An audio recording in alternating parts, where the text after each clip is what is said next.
Evening, everybody. How are you all doing? Hope you're well. Welcome to episode 102 of Question Time Live. So, what did you think to the new intro? It is a work in progress. There's a little bit to do there, but let me know in the comments what you think. I've had Aaron working on that. He's had a cracking week, to be fair. Exciting stuff with the video coming up. The Sakai kind of part 2. I've got a preview of it today, and needless to say, I think all the hard work is going to be repaid with that feature that's coming out. It was I enjoyed watching it, and I've already lived it. So fantastic effort, really putting his talent and skills all into that there. Amazing stuff, really, really nice. So we'll keep working on that intro a bit, though. It needs a few tweaks, but onwards and upwards. That was the plan. Mix a few things up now. We've gone past the 100 anyway. Let's keep it fresh. So, well, have we got enough questions for a start? That's what I'm curious of. We're obviously had the one on Saturday, even spontaneous one on Saturday. Had a bit of time spare. I thought, why not see who's around, and went really, really well, which was nice to see. So if I have got a bit of time on them Saturdays, it's something I'm looking to do. So. But who knows what time and when or anything. I'm certainly not committing to it. But if you follow us on the WhatsApp, or even on the socials, I'll give everybody a heads up as well on that one. So, up north, Koi Pond there. The kids about tonight. Well, the wife's here. She's got them firmly, do not come in that door. Fingers crossed. I've got a few things. Trip down memory lane. That's it. Episode 100. It's what we said, isn't it? So I think I can't remember where the incriminating pictures or what got brought up in that conversation. I can't quite remember, but I have just spent half an hour flipping, going through some really, really old albums, which is quite cool. So in a little bit, I'm going to change over the screen a little bit and get some of them on, because there's some quite interesting stories from some of them pictures I pulled up. Plus some learning and some information and some insight as well. So, and some of them are really, really incriminating. But there we go. Hey, I don't normally hold much back, so why not? Please don't forget, fire some questions in, guys. I'm going to have a little moment on some of those. And if you did tune in on Saturday or you've seen that, I've lifted the ban on Koi food questions. They're all just hitting me up in DMs. So go for it. And that's actually Richard here. Look, I'll share this with you in a minute. Did the Italian speech work? So I'm into some real deep learning on AI at the moment and thoroughly enjoying it. I actually posted a video which was a clip from Question Time about flukes today. And you guys won't see a lot of it, but that is actually subtitled in 5 different languages, all courtesy of AI. And it didn't take me very long to do, and it's seeming to be quite accurate.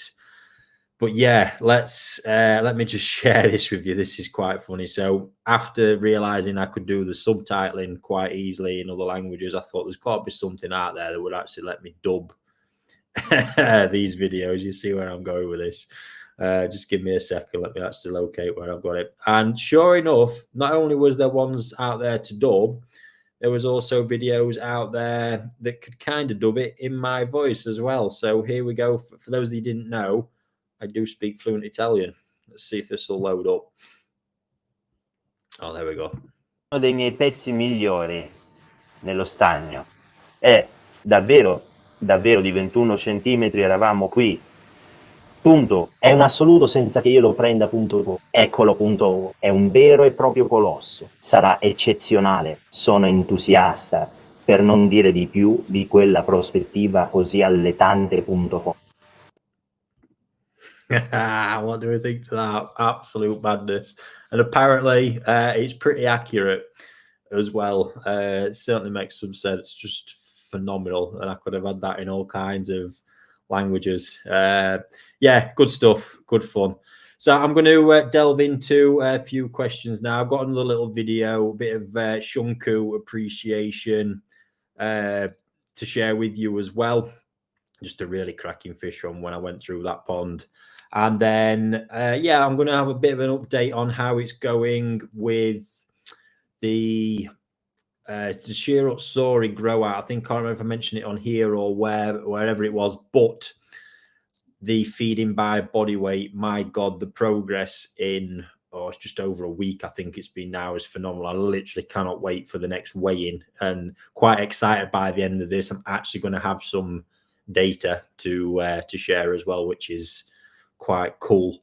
So yeah, let me scroll up to the top anyway. We'll hit a few questions. We'll do a bit of the trip down memory lane, and yeah, pull back to some of that, folks. However, in the meantime, let's I'll have a quick fire through, and we'll see who is in this evening. Nice to see so many of you all tuning in again, guys, as well. Absolutely amazing support. I was quite actually surprised how many people were loitering around on Saturday, to be fair. By the sounds of it, I was the saviour for a lot of people. Got them out of all them jobs I was just on the verge of doing. Get everyone absolutely cracking excuse not to do it.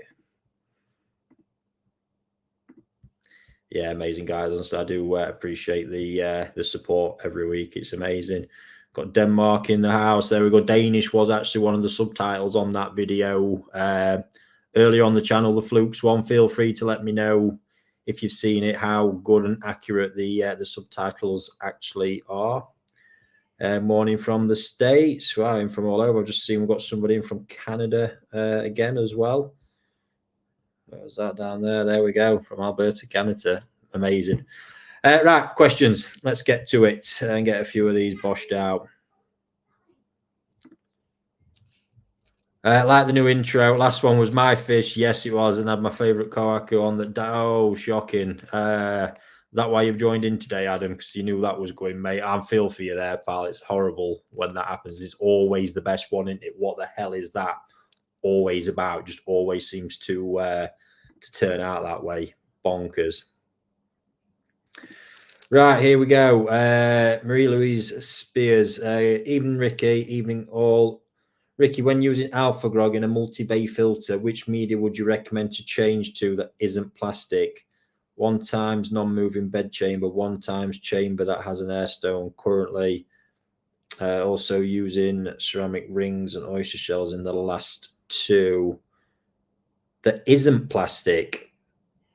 So you've got 1 moving bed and 1 chamber that has an air stone currently. Yeah, just curious to know, Marie, why you don't want to change to plastic in all that. If you've got a multi-bay, I would be looking to convert every biological chamber to a fluid bed style if you can do it. To be honest, I'm just all for that. Obviously, you've got ceramics in there. If you want them, you want them heavily aerated, which you're saying you've got. You can use matting, don't get me wrong, but I'm all for moving bed in that setup. I wouldn't want to be using anything else personally.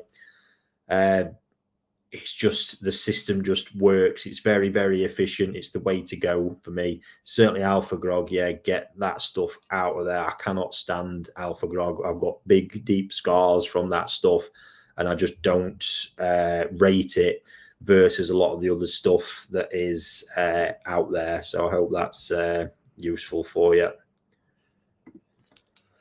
Which breeder has best Tanto? I always buy them and the Benny always fades. Yes, welcome to the world of Tanto. So the best advice I can give you with this is to buy them as old as possible.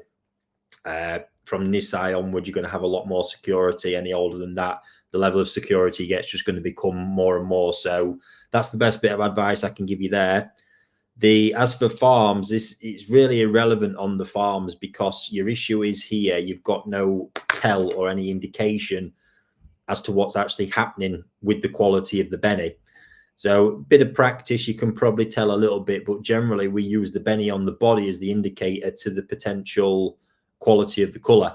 So on a kohaku, for example, we would be looking to see if the colour is different between the head. They often are between, but so it's not the wrong way around, i.e. lighter on the head than it is on the body, which is a problem. Deeper on the head isn't.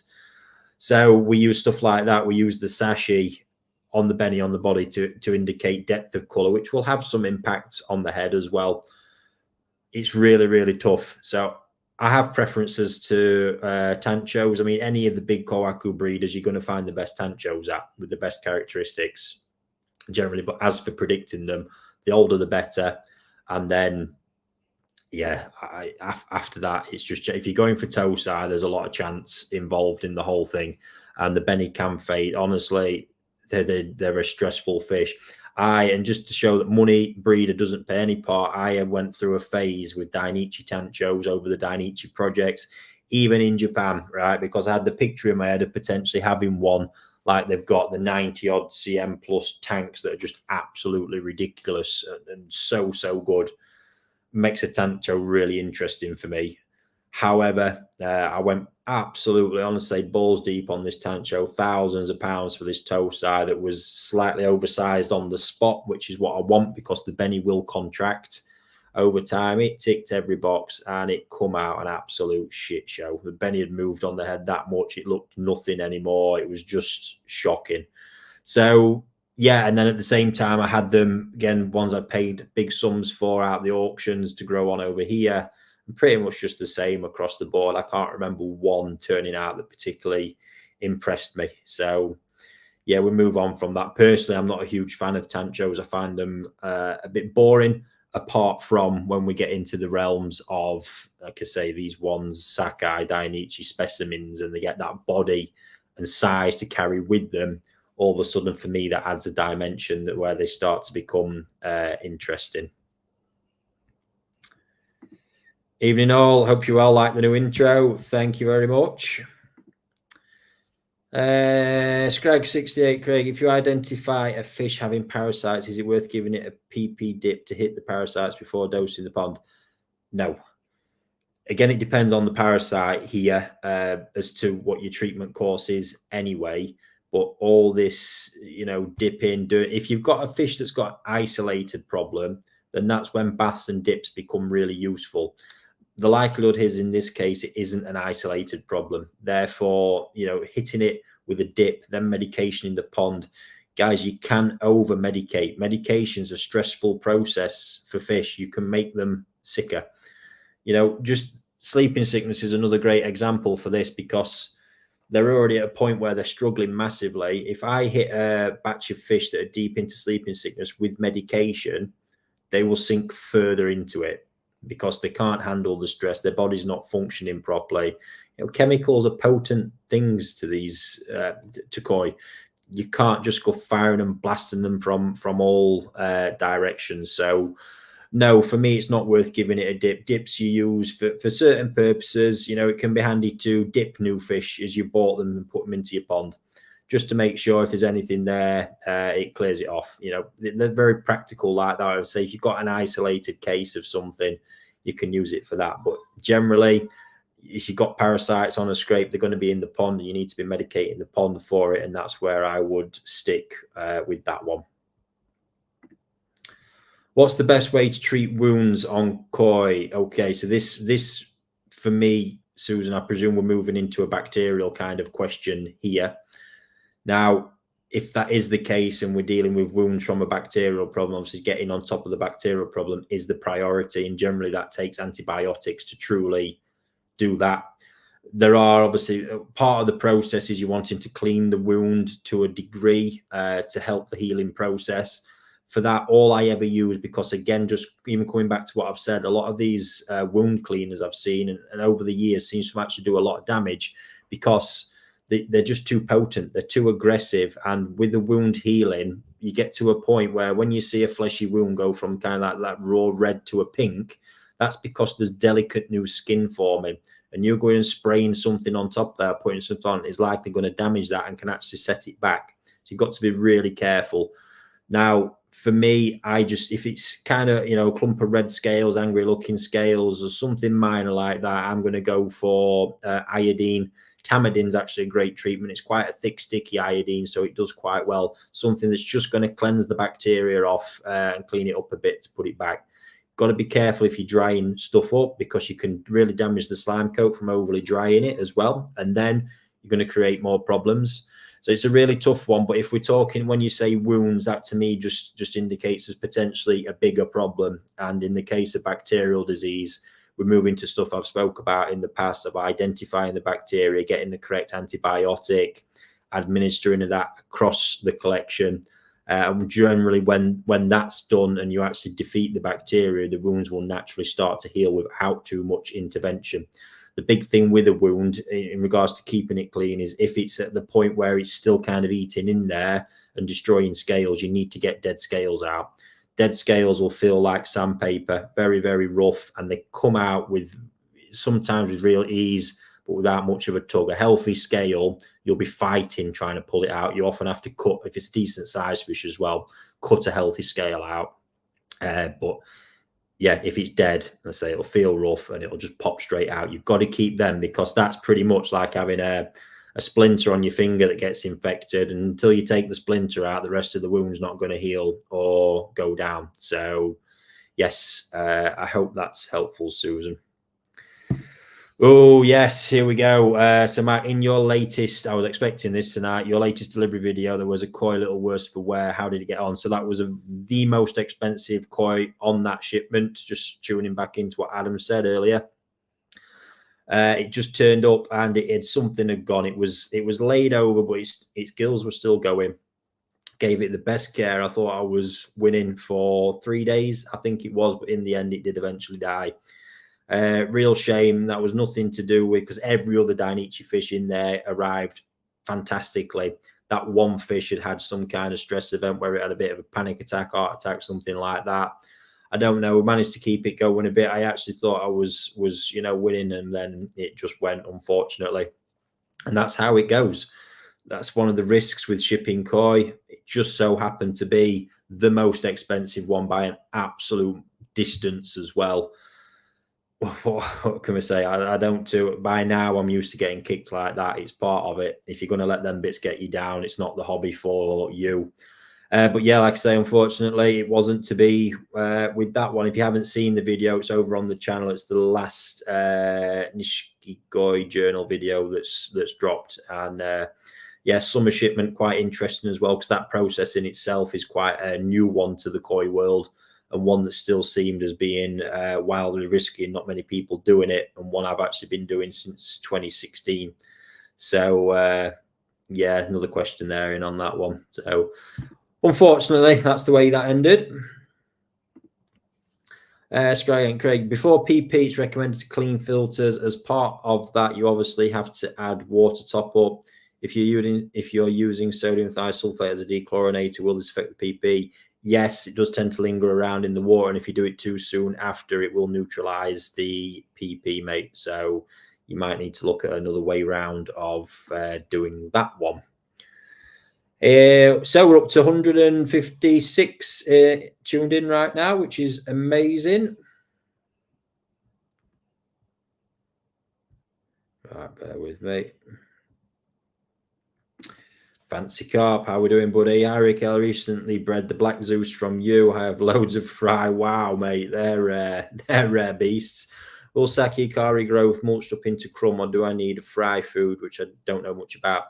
I think, to be honest, a fry food, because the protein levels are generally a lot bit different for frying the makeup of the food. So until you're getting them to probably 8 to 10 cm or something like that, I think, yeah, you need to be getting on with getting a proper fry food for them, mate, to be honest.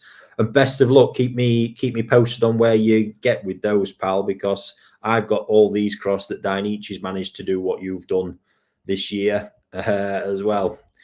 He'll be selling cornetos next. Hey, why not? Right. Joseph Edwards. How would you set up a gas boiler to heat a koi pond? I can't really find any info anywhere on how it's done. Don't want to go down the air source route. I wanted to heat to 25 degrees during winter. Yeah, so I'm probably with you on that one. I can't tell you too much about the plumbing side of it, other than if you imagine my boiler now runs a shitload of ponds. It started with 18, it's doing about 30 now. So basically all it's got is we'll say 5 main zones coming off of it, and then off each of those zones is another zone, which is basically like a radiator coming off. So it's got the 2 pipe and the away pipe on them lines for each of them 5 zones, and off of that taps in the zone for each pond, which is basically, like I say, a radiator that's got a thermostat per line and a motorized valve, which obviously controls the flow in, and a heat exchanger. So you need your heat exchanger. You can either get one of those that runs in line in your pipework, or one that will sit in your chamber. Say that the thermostat essential and the motorized valve gets you all that control that you need. So you just need that feed coming off of your boiler. From that point onwards, mate, count me out, because that's what I bring people in for. Don't get involved in that, but it is doable. And for me, I think the best route for you to go down. So the actual setup on the pond is fairly easy. You're probably going to need a plumber to get that other bit done. Like I say, it's going to want that branch off. So yeah, like I say, I'm out from that point on, mate. Wayne, good evening, pal. Forgot to thank you, Ricky. I had new pond problems with Nexus and UV not clearing water. You're right. Patience was needed. Gone from pea soup to crystal clear. I mean, it's the biggest thing and it's the hardest thing for me to teach you guys. Patience in this hobby is absolutely everything. And I sit here preaching it for years. I was an absolute mess when it comes to that, super impatient. But now as it comes, never really been like it with the fish. Always been happy to give them time. But yeah, you know, times when fish have been sick, trying to do too much all at once, and it creates more problems and all the rest of it. So I even see the green pond thing, you know, sometimes you can knock a filter out if we've drained a pond off and refilled it. Even though we've kept the filter kind of submerged all throughout that point, the influx of fresh water just skews the balance of the thing completely. And yeah, despite having your UV and everything, you've got green water for a few weeks. I've actually got a pond going through it at the minute. So yeah, I'm glad to know you've actually got there in the end, Eddie. Happy days. Me and Alpha watching whilst putting his bed together. Are you at Newark this weekend? No, I won't be, Jay. AD Norris, evening all. Yeah, let's have a look. So I'm going to do one more question, and then we're going to get some of these incriminating pictures up on the screen.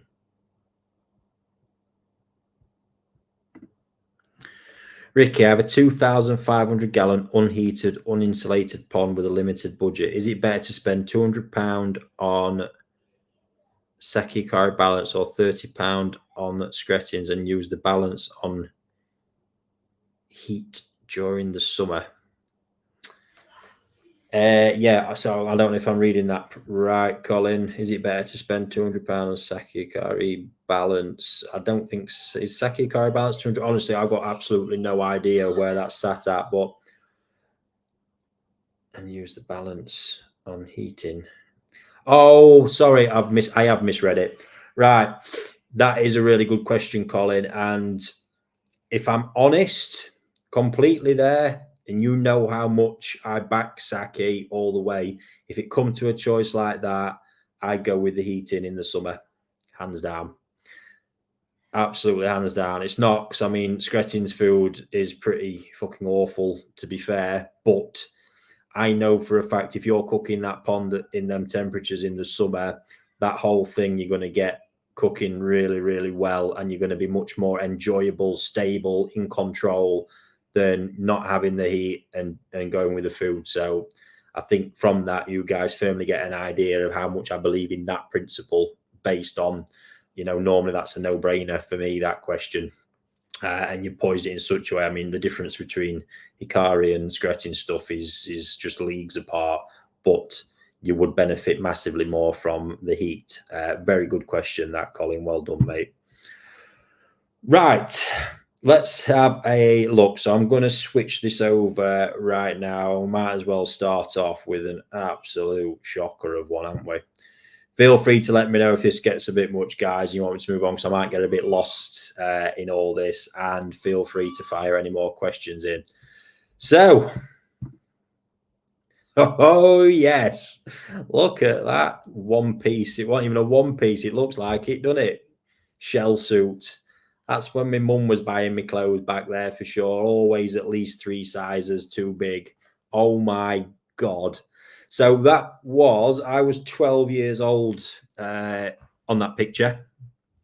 And that was at Miatora Koi Farm there with the father, the father, his father was actually still at the farm at that point, but I now deal with his son, who I first even met back then.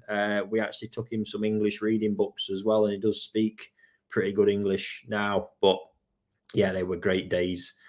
We picked some absolutely fantastic fish up in there as well, but I knew this bit would be fun. Keep them coming, folks. Let's have a laugh. Yes, I have grown into it, actually. It looks cracking on me now. Yeah, great farm. Had some great fish there over the years, but yeah, my God, that was a long time ago. Similar, what, 22 years ago now, my days. And at that point, we was actually with an agent and one of the big exporters who was guiding on the trip. Yeah, interesting experience to say the least. What I had done prior to that trip, I was just about mastered through old pictures in a magazine. Just about mastered to know every breeder's face and what their facility looked like and the job lot. So even by that point. Next one, this won't really mean too much to you guys, but there was an amazing fish house that was lost during the earthquake. This place was phenomenal. Cugi Fish Farm. And yeah, from the last one, they're pretty much still rocking the same hairstyle, mate. Cugi, this place was stunning, honestly, absolutely stunning. But during the Chuetsu earthquake, this whole facility basically just slid down the mountain into the river. That was it. Completely gone. And I mean, look at it. The fish in there were phenomenal. He had 2 or 3 fish in there over a meter at the time as well. Chagoys. Remarkable place. Blew my mind. But like I say, that got washed away, which was a real shame to happen there. Another one. Look at that happy smiley face. That was with Marusei Seitaro Hirasawa, now retired. Still, that's the office at the original farm near Utogi Tunnel.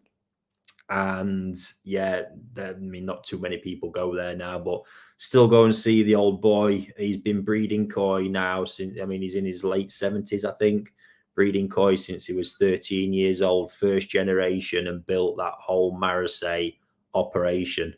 What a boy and an honor that was.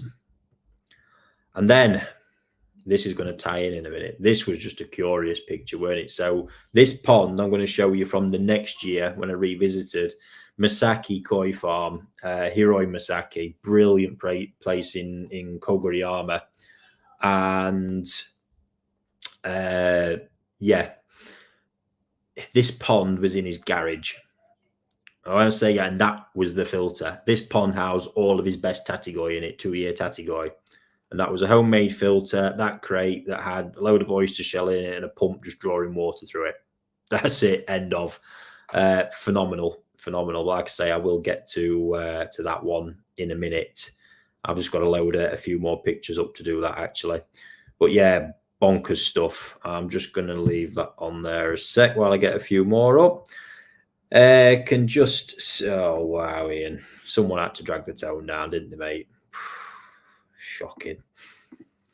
Was you on Springtime in Koiland DVD? You should put clip on. Yes, so I was going to pull some of them pictures up. That was from the next year I'm about to show you, which is the year that I met Fujo when I was 13, and the clip was with Nick Reed, and yeah, filming the whole Springtime in Koiland DVD. I remember actually having to sit down to do an interview for it, and I just couldn't get my words out. It was shocking. Far cry from where we've got to now. Right, let me just wipe a few of these off, and I will load a few more up. So this next year, when I met Fujo, was when everything really took a big turn for me, because this was the guy that trip, this one that I'm showing you now, when I was 12 with the agent, something didn't sit right, even for me at that point, because I was already so keen to learn from these people. I wanted to get on the inside of it all to learn how it all worked, what they were doing. And all you just felt everywhere you go was this friction of the agent in between it all.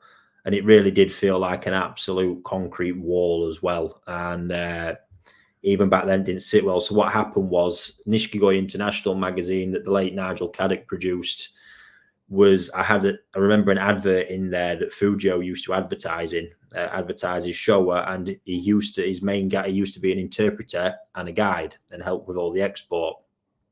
So I got back off this trip. As much as I enjoyed it, it clearly highlighted a lot of issues, and I sent this email off to Fujo, and a few days later got a reply. And it must have been a good old soppy story, because he said right now he really didn't have the capacity, but he'd really like to meet us and see if we could do something. And that's what happened the year later. So let me just get a few of these. So that's when I met this very fresh-faced Fujo UMO on this picture. And that's back at his original facility. So on the video where you saw me selecting the fish for the NND Mud Pond event, that's now that fish house, or that is that fish house that's used by NND. And yeah, there used to be the pond behind him where he stood. He used to keep all of his best Nisai in, which for the first few years was look only for me, until that trust was kind of built up and established a bit more. But yeah, phenomenal. It's just kind of the way he would be going around and introducing me to people. He was fascinated that somebody of my age already knew what I knew, and I had so much passion and interest. And a lot of the breeders themselves hadn't quite started at them ages either.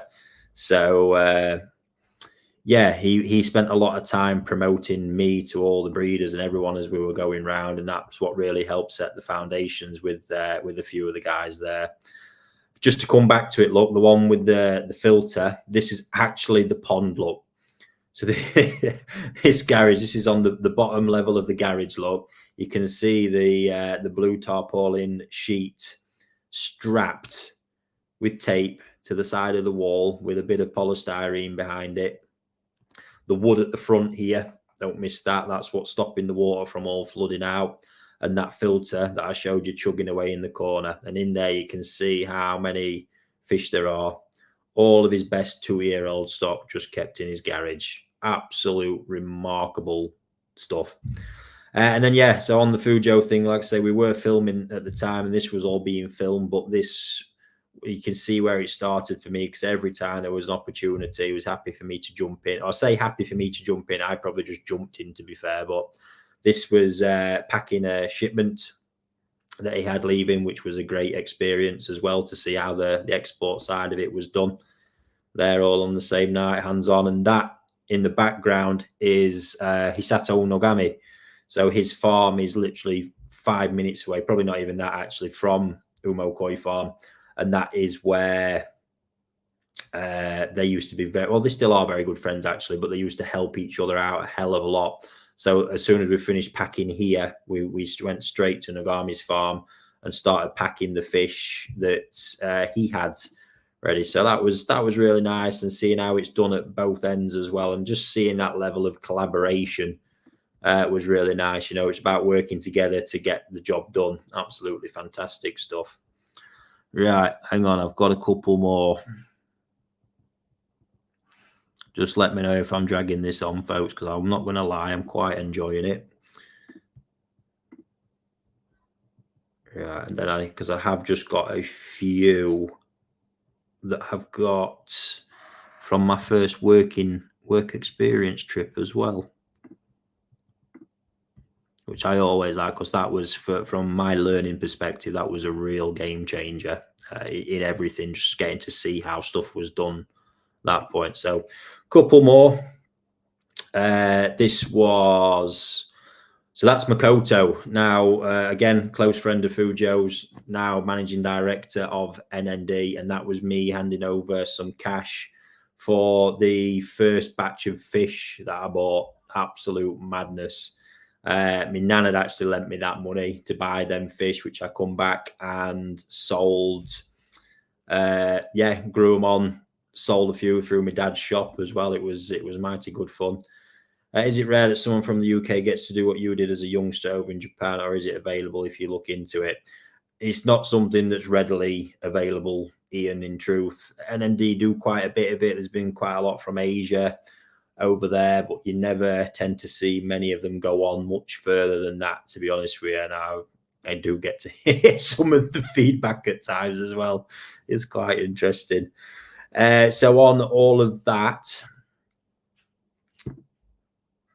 here is the very first fish that I left in Japan as a kari. That's an Umo shower that I got to select from a batch of fish that he had. Yeah, all that look coming up a lot. Still got that DVD. That's the one. That fish was featured on there as well. So I'd say first one that was growing on in the mud pond as well. Absolutely fantastic. Great experience. Actually, there's a good long story. I'm not going to today. Big long story for that because I almost didn't get the fish out of the mud pond. The article of the email I got from that, which was fantastic, got published in Koi Carp magazine as well, which I might try and see if I can dig that out at some point. So let me take that off. I'm going to come back to the ones from the trip, the first work experience trip in a minute. And yeah, I mean, just coming back to Ian's thing there, I think a lot of it, Ian, is they've struggled to keep me out, mate, to be honest with you. Once I get there, you know, it's just tireless asking of questions. I think the passion they see in me's always helped for them to then want to share more. And, you know, now there's a lot of trust there. And a lot of the guys still spending time to teach me stuff when I want to know bits. But yeah, it's a case of asking. But like I say, they're not just people that just open the door to anybody with it. Right, let me just give me a second. I've just got to wind back up and see where the questions stopped.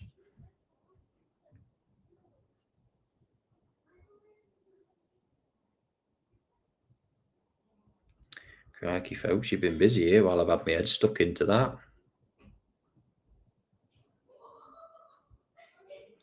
Right, let's have a look. Okay, what's the best treatment for blanket weed? Which is the best to use? Evening, Ricky. Good evening, Lisa. I actually have weirdly not had to treat for blanket weed for a long time. I have one of the best deterrents of that. Ponds being massively overstocked with hungry koi. It is the best way to naturally control it. However, if you are struggling, the best treatment, or the one I've always preferred, is the Colombo algacin. I think you've probably gathered by now I'm a big fan of Colombo products in general. Algacin is the one I found to be not too destructive. So it just, once it's gone in, it doesn't change the water too rapidly, doesn't change the environment, just slowly shrinks the blanket weed back and doesn't kill the walls dead. Too many of them out there really rapidly change the environment and leave you in a situation. I've seen them where they completely kill the walls and then there's nothing there. And it's such a vital source of food and nutrition for your koi as well. Hence why my choice tends to be that. To be honest, I'm at a certain point where I couldn't tell you too much more about treatments that have come out over the years because I've simply not used them. Algacin's always been my go-to for as long as it's been out there. And that's been a long time now.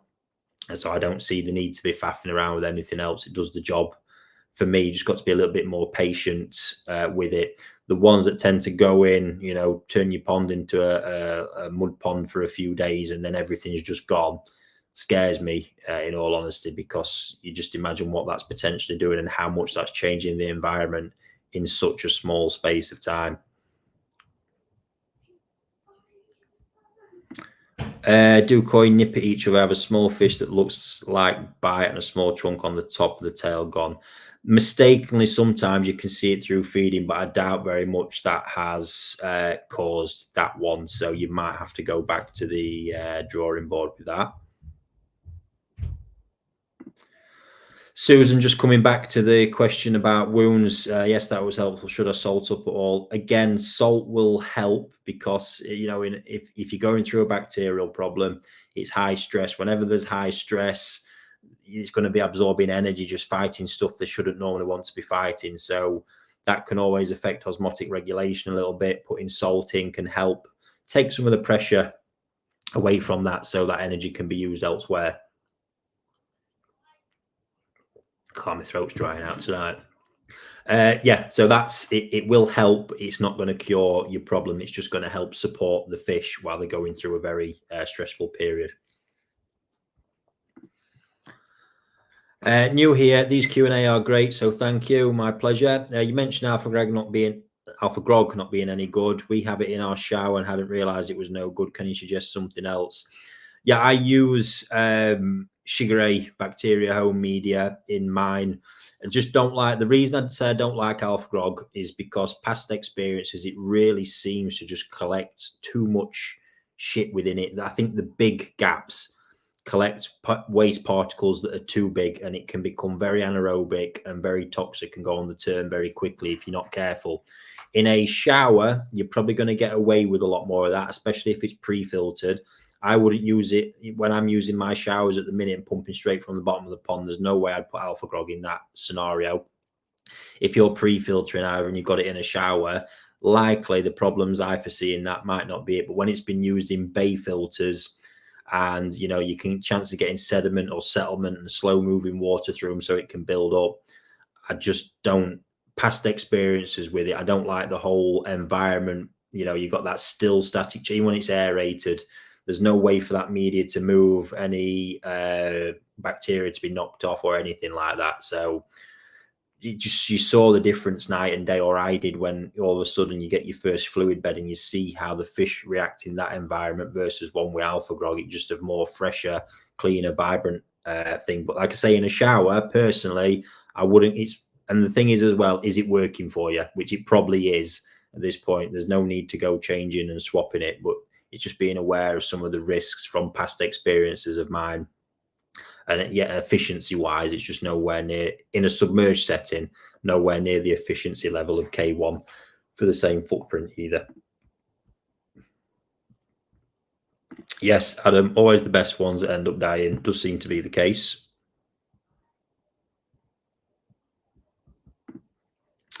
Life around the corner. Hello, everyone. Just to let you know that the K plus black sinking media is fantastic. It's maturing really well. Glad to hear that, mate. Yeah, in relation to the Dainichi fish, it was a banger, mate. Absolute banger. But there we go. Like I say, it's what happens. Hi, Ricky. Have you heard of different bacterias used affecting the algae differently to make it harder or more slimy? No, I haven't, Kevin. I'm not even sure what bacterias you're on about, mate, unless it's one of these 320 million additives that are manufactured to make your water better. Feel free to let me know a bit more, mate, but nothing I've heard of. Gary Coy, even all, hope you're well. Hi, Ricky. I recently bought a Dainichi male Tosai from the Super Monster bloodline, 52 cm. What's your thoughts on the bloodline, and what's your favorite bloodline from Dainichi? So, yeah, I love the Super Monster. It's been a fantastic journey to watch from the first generation that didn't impress me all that much, because there was an interesting thing here. You've got Dainichi, which is renowned for the best sumi in the world when it comes to Showa. And Momotaro, when they made the Mako Showa for the first time, because for those who don't know, Super Monster is where Dainichi introduced the Momotaro Mako Showa into their own lineage. Now, the sumi of the Momotaro Showa wasn't there. You had it looking good, but it didn't have a lot of depth and substance to it. You can really tell there was not the shine, that lacquer-like effect wasn't there.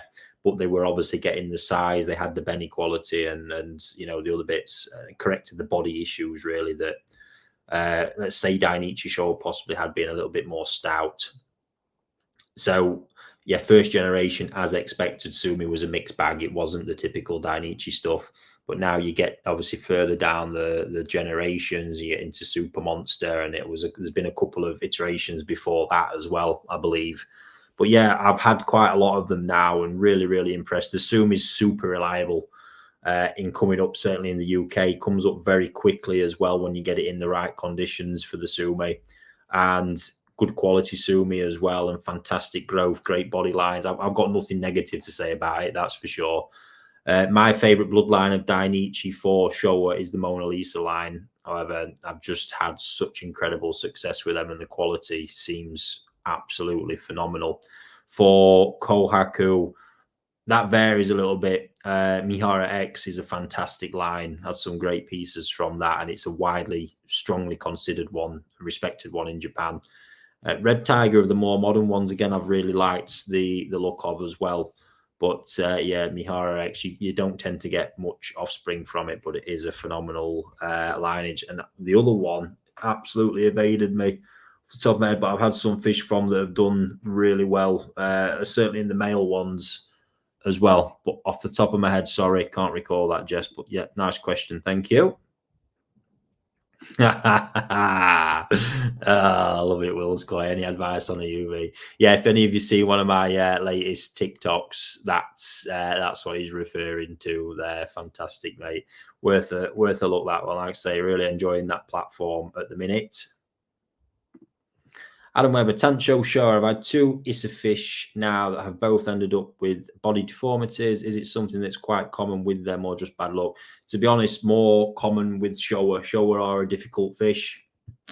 Deformities can be quite high. Certainly in spawnings as well. Can get quite a high percentage of deformities, Adam, unfortunately. So, yeah, you do have to be on the lookout. I think to have 2 and get 2 deformities from the amount you've had is quite unfortunate. But yeah, Shower of the 3 Go Sankey, they are just known to be a little bit trickier in that sense. Hi, Ricky. You said you can feed balance down to 12, but would you benefit from all the goodness at that temp?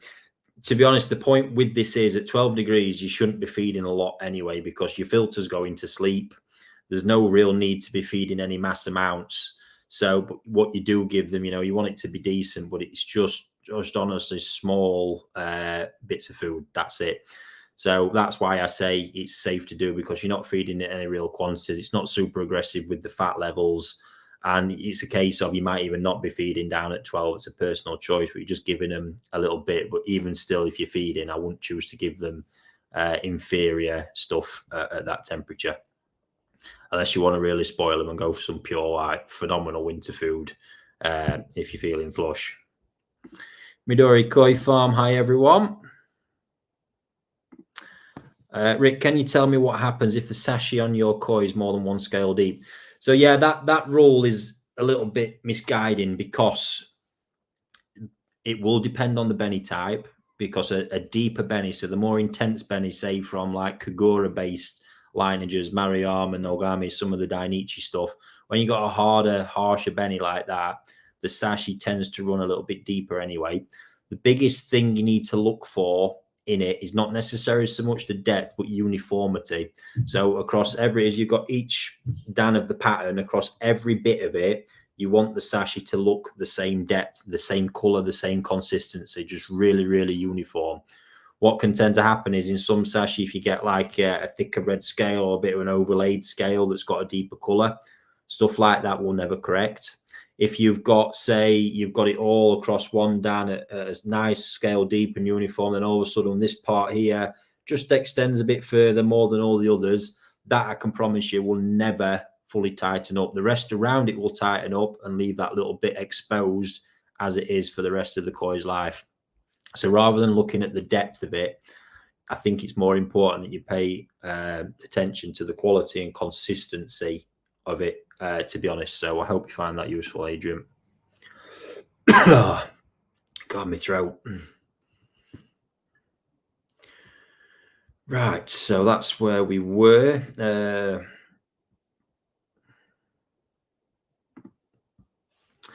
Been feeding sake curry this season from feeding aqua sauce. I haven't seen any difference in my fish, but I've noticed my pond's gone murky now. Would you say I'm not feeding enough?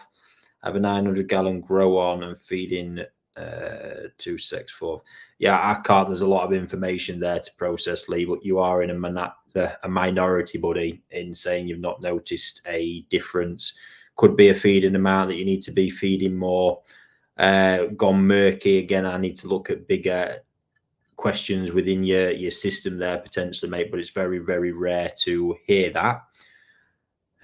Being feeding saccharose from aqua sauce. Yeah, that does surprise me, because that's not a food that I particularly rate at all. And I say used it, I have used an iteration of it in the past. Would you say I'm not feeding enough? Yeah, I mean, how many fish you got in there, Lee, as well? What filter system have you got running? Just loads more questions, mate, which if you want to give me some more info, I'll see if we can get to it towards the end, mate.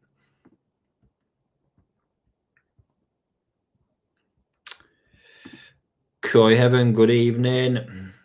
Koi Canalen, evening, mate, from Denmark. How you doing? Ryan, good evening. My Maitan cour is losing its head spot, 48 cm Momotaro Nisai, and a fully enclosed pond, glass window, and polycarbonate windows on the front. I'm feeding it on high growth at the moment. Okay, so yeah, these are tough ones for me to answer again because I can't see the fish. Yeah, there's not even a question in there actually, Ryan, is there? Losing its head spot. Again, it can happen. When you say fully enclosed pond, have you got enough UV there? Has that played its part? 48 cm, was it Tosai, Nisai? Again, it's not just, I can't just give answers to things. I say, even though there is no question in there, I can't just give answers without the level of information needed to actually give one accurately. Otherwise, I'm just generalizing. I don't like to do that too much because it's too easy just to take something and apply it and it not actually fit that particular case. Oh, sorry, you popped it in here at bottom. Wondering what could be causing this. The coaco, I'm pretty sure, is from yourself. Okay. Yeah, a bit more information if we can, but is that enclosed as in, you say you got polycarbonate windows. I mean, that alone can be something that emits UV. Benny's complex stuff. There can also be times where something can disrupt Benny through stress events and stuff, which can actually cause it to be lost. I'm just curious to know how enclosed that is, mate, and could it potentially be a UV issue? Is it just fading, as in the colours getting lighter? Or you say it's losing it, so then I presume it's actually breaking up in spots. You look like Arthur in this year's video with waders not fitting. Yeah, that was pretty much how it was. It was a nightmare then. My mum look as well. Yes, I have got a few of them DVDs left, but I've just not got a DVD player anymore. Right, I think while I catch up on that, catch up on the questions, let's have a look. My Dog's Pond. Hi, Ricky from West Croft Coy. Good evening, mate. Right, yeah, let me load a few more of these up. So this was moving into the time where I went for my first work experience, 16 years old. As the Peter K says, booked it, packed it, and fucked off pretty much. Not giving a toss the fact I didn't really speak Japanese. This is where I actually lived with a few of the guys as well, not just staying. I stayed with Fujo, Makoto, Nogami as well, which you'll see in one of the pictures here.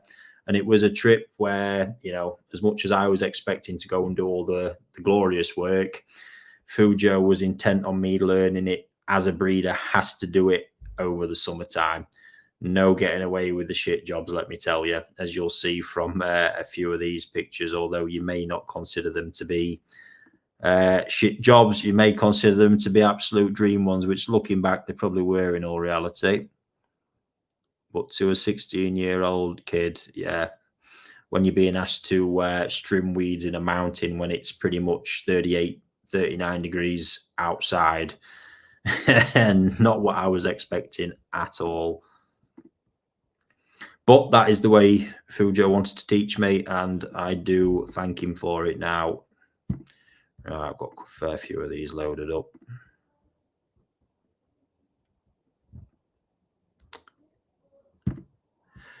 So, first one, I think I've shared this picture quite a little bit. Let me change that over.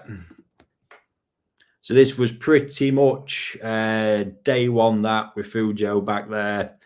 And that was, the Kakimachi Mud Pond Complex, which you'll have actually seen I was at with Arthur on one of the videos on the channel on Arthur's last trip. First time I've been back there for absolute donkey's years. And this was doing a second round show culling. And yeah, I just remember being absolutely fascinated by it all and what I was seeing, and the whole selection process not being what I expected whatsoever, what they were looking for. Absolutely amazing stuff. So yeah, and that picture, that's actually up in the house. Fujo is where I stay up there. Yeah, great memories from that one.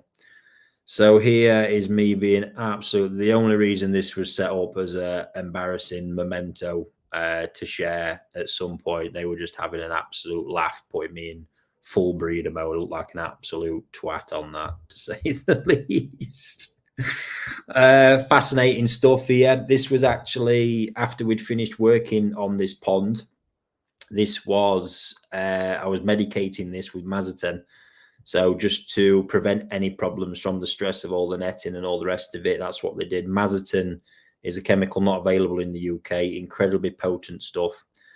I still remember now the dosage. Fascinating. So bearing in mind this stuff is potent, capable enough of medicating a mud pond. When I asked the dosage, he roughly explained it, and he said, yeah, we need, I don't know what it was at the time, 200 grams, which is approximately this much, and just tip some into the bowl out of the packet. Absolutely mind-blowing when I see him doing all that stuff. Absolutely bonkers.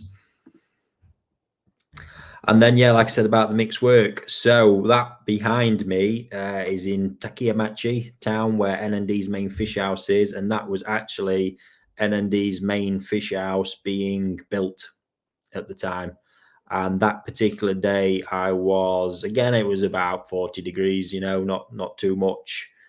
And I was grinding concrete, smoothing it down on the walls. So again, you can imagine, I was just expecting to be mud pond side culling fish all day, but absolutely no chance. You know, they love to get involved in stuff, and yeah, there it was. So played a big part in getting that set up there right at the beginning, which was pretty cool.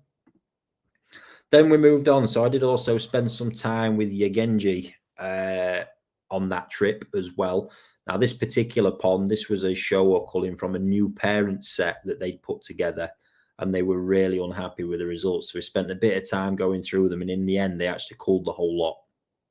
Didn't keep a single fish, just culled the whole lot because they knew the numbers and the yield out of it was going to be absolutely useless. They were not impressed whatsoever. So writ it off to free the pond up to do with something else, which was quite amazing. But again, nice with the different breeders because they've all got little bits along the way, and this is what I've really benefited from. In all honesty, is not just seeing it from the one position, seeing all the little different things they do from all the different teachings that they've had as well. You know, when I spent time with Nogami, the way he did things was worlds apart. And bearing in mind that's a Dainichi Obikai, so there's a serious pedigree there as well. This is just a nice little shot I took, my tiny little digital camera at the time. That was too amazing. You can see on there they look fantastic. I mean, they were tiny. That was when I was doing a koaku pond with Yagenji as well. But to see such a prospect at that size, honestly, so exciting. Just fascinating. But that pond was I mean, there were so many fish in that pond. It was a real slog. That's when, again, I get to appreciate the level of focus that they've got. Absolutely. I think you'd agree with that. Yeah, the level of dedication to sit doing that day in, day out, working through all those numbers of fish to make sure they've got that quality level that they want, that gives Japanese koi the reputation that they've got. Right, I've just got a couple more if I can find them to load up, and we'll move away from that one again. Make sure I've got the right ones. Yeah, there we go. So just a couple more. This was actually the Showa spawn at Yagenji. So even at that size, look, they knew the ones that they writ off. That was those fish generally where they were at. They say really not impressed. But as I've mentioned a few times, you know, pond space is incredibly limited. So we have to unfortunately make these decisions at times because we need to maximize what is good and give the space to what is going to grow in value, which is what it's all about from a farming side of it. And then at the last lovely picture, so this was at Nogami Koi Farm, and you may well be familiar, sat to the right of me with Chikara, look. So I've pretty much known Chikara from him being very young as well. He'd not quite started at the farm at this point, but his dad was really keen to shove in my direction and just getting more comfortable around foreign people and trying to speak a bit of English he was learning at school. But phenomenal, them guys. Nagami actually laughs now. Sato-san, every time I see him, he says, I still worry about him like I worry about Chikara. Fantastic. So yeah, there we go, folks. I hope you've enjoyed that little bit. Few of them old pictures, and there might be a few more bits if I dig deep, because there's a lot of interesting stuff in there actually, which I'll have a look through. It can bring a bit to question time. Right, couple more questions, and I'm going to clock off for the evening, folks. So what have we got? Hey Ricky, got a question. What would be the best temp KH level for growth and keeping Sumi and Benny looking good? I mean, that's just an impossible question there, Gray, really, to be honest. What we're asking for there, when you're getting growth, you're compromising Sumi, you're compromising Benny. So Sumi will be what it'll be. A lot of that, as I'm learning, is really coming down to UV control, and I don't quite sure myself where the sweet spot is on that yet. That's going to take some finding. Benny, you're going to stretch it if you're growing him intensively, hence the use of colour food. But the use of colour food and all the high protein food will likely tint Shiroji, so you're sacrificing that. Temp wise, anything from 22 to 25. KH level, just in general, if you're feeding heavy like this, your system will perform best at a 6, but you've got to accept, stability it will prefer. So a steady 3. It's normally when it hits 2 or below, you start to see the water will pick up a different smell. Bacteria will start dying off. If you've got soft water in below that anyway, unfortunately, it's something you have to adapt to. But just trying to keep it a stable 1 or 2 is better than trying to shove it up and not maintaining it. But ideally, 6 is widely known as the optimal level and keeping a real mature system. I struggle to keep mine at a 6 because of the stocking and the feeding and the general activity, but I'll always be floating around a stable 3 or 4. I'd like to get it to 6, just struggle to get it maintaining the 3 or 4 week on week as it is, in all honesty. But yeah, if you're dropping into growth mode, you ain't going to be keeping them looking the best. You'll work on Sumi and Benny conditioning and Shiroji when you've finished your growing season and you move out of that period. Lee Taylor, what's the average cost of a buying trip to Japan? So flight-wise, hotel-wise, all the rest of it, you're easily looking between 2 and 3 grand now, with generally where flights are, hotel costs, train tickets. That's if you're not traveling around too much. If you are traveling around, it's worth you getting a rail pass because you will save a lot on train fares with that. They're available to foreigners visiting the country. But yeah, you're easy. I mean, the flights generally, you're lucky to bag one that you're not going to have to fly halfway around the world twice for less than $1,000. And then the rest just adds up. Food is cheap while you're there, but like I say, hotel, the exchange rate's very favourable at the minute. You're easily going to chew, let's say, between 2 and 3 grand on that part of it. Then you get to the koi bit, which I can't even. I mean, that's as open-ended as you want it to be, in all honesty. But I'd recommend it. If there's something you can tie in and have a few days of koi potentially, and then take in some of the wider stuff in Japan as well, because it really is just a remarkable country as well.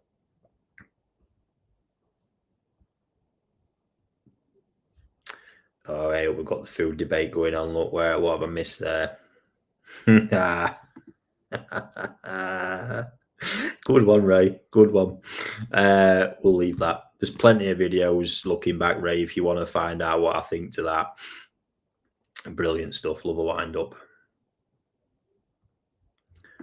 What's your thoughts on Izumi Ginrin Benigo? He got one from the National. Jay, I couldn't really comment. It's not something he's known to produce. Obviously, they can come from Benigo can come from various different spawnings. Not familiar with him doing anything of Ginrin ilk that could have produced a Ginrin Benigoi, but yeah, fingers crossed. You take that fish on its merits as you see it in front of you, and fingers crossed it'll turn out to be a good one for you. I've seen a massive difference with feeding Saki this year. My toe side, my grow on have romped away.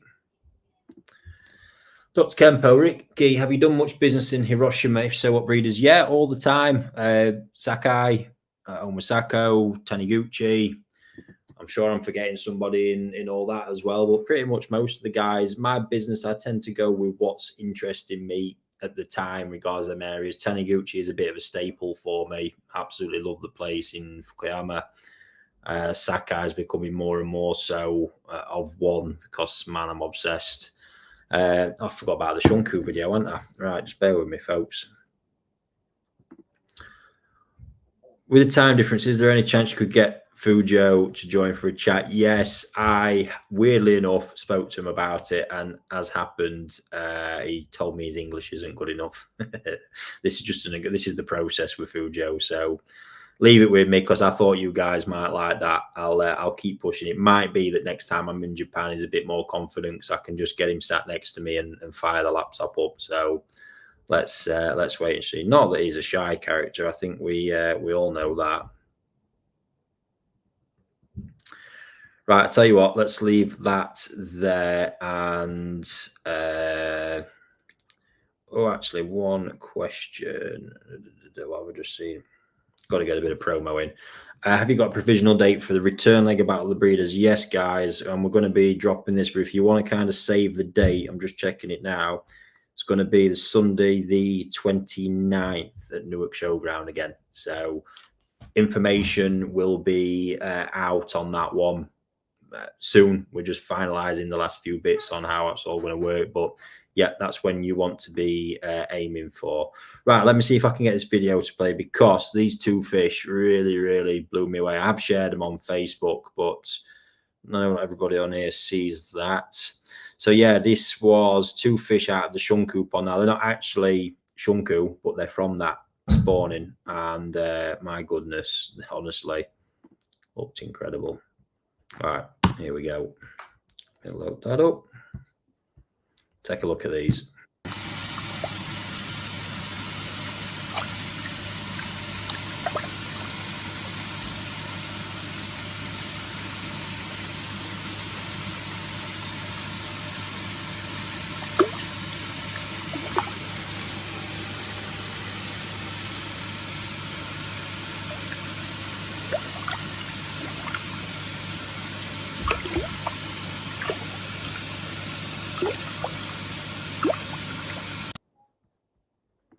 Now, this is one of the big things with koi appreciation, because that's not two fish that are ever going to be winning any prize at a show anywhere. But for me, just complete admiration for the qualities in there. And what I'd actually got there, the first one I can only classify as a quarry at the minute.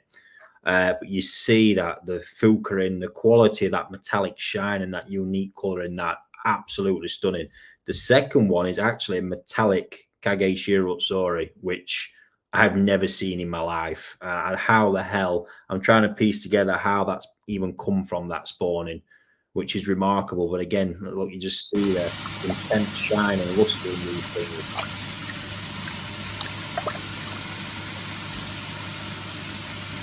Epic. Colour of that one so unique as well.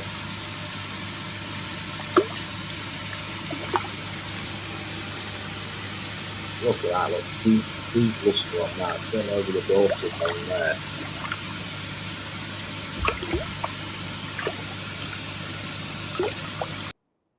So this is where with koi appreciation, you can often see that, and you might have looks, you think, oh, that's not all that impressive. Maybe from a pattern perspective, it's not, certainly with that second one, but that is a Kage, metallic Kage Shiro, and it's those individual qualities.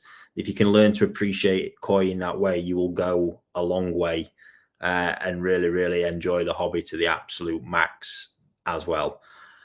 And I think that's about everything that I had. Oh, last little bit. So yeah, the grow on, the Shirotsauris for the Battle of the Breeders. I think I mentioned, so I've opted to go with feeding those manually and based on feeding on body weight. So far I have, they've had one weigh in, which I took a random 7 fish, biggest, smallest, and a group in between, weighed them on the scales in a bowl of water, and took an average weight, calculated that up, then took 3%. So that pond at the minute is on 360 grams of food. It's been just over a week, and honestly, everybody up at Koi Wholesale is gobsmacked at the change in them. So the feeding pattern's not completely consistent. The method here is we have and it's really easy to do. I created a scoop that I know the scoop is 100 grams pretty much. of Saki Akari small pellet. So we fill the bucket. It's not an exact science every day, but we're pretty much there. And we can't feed it over a fixed pattern, which is the bit in all this that would be better. But just throughout the day, it keeps getting a pretty big feed in the morning, 3 solid feeds throughout the day, and then just little bits getting scattered in. But honestly, it's going to be nice because I think probably next week I'm going to weigh them again. I'm going to have to because they're going to need readjusting. And I'm seeing that we're getting through the food a lot easier now as well. But it's going to be nice to actually see how that average weight increases kind of over that time period. And by the end of it, I'm going to have all of that data as well, which is going to be quite interesting. But just nice because by the end of it, we're going to have some evidence to even show, if you're in a position where, an auto feed is not an option or whatever, what you can also do without having that bit of kit and another expense. So, yeah, exciting stuff. And I look forward to really sharing that with you by the end of it as well to see where it's truly got. So, yeah, just thank you again once for your time. So much appreciate all you do. It's an absolute pleasure. Steve, Ray, oh my God, incredible. Yes, they are pretty cool pieces then. So there we go. I hope you've enjoyed this week's show, people, and I will be back next week, potentially Saturday. I haven't got a clue what I've got on at the minute, but stay tuned for that one. Like I say, I will let you know in advance if I know I can do it. But other than that, it'll be next Wednesday. And do stay tuned for us setting the premiere up for this Sakai Part 2, which is just going to be a taste of things to come on the channel with this higher production level. And so we've been having a lot of fun playing around, working the edit a lot harder. It does take a lot more time, but like I say, what Aaron sat and showed me today got me super excited. So I really hope that it comes across, because I think up on the big screen on the wall, if you can play it through your TV, it's going to be superb. So stay tuned for that. Thanks to everyone who's tuned in. We peaked at about 220 people tonight, which has been absolutely amazing. And I will see you all next week.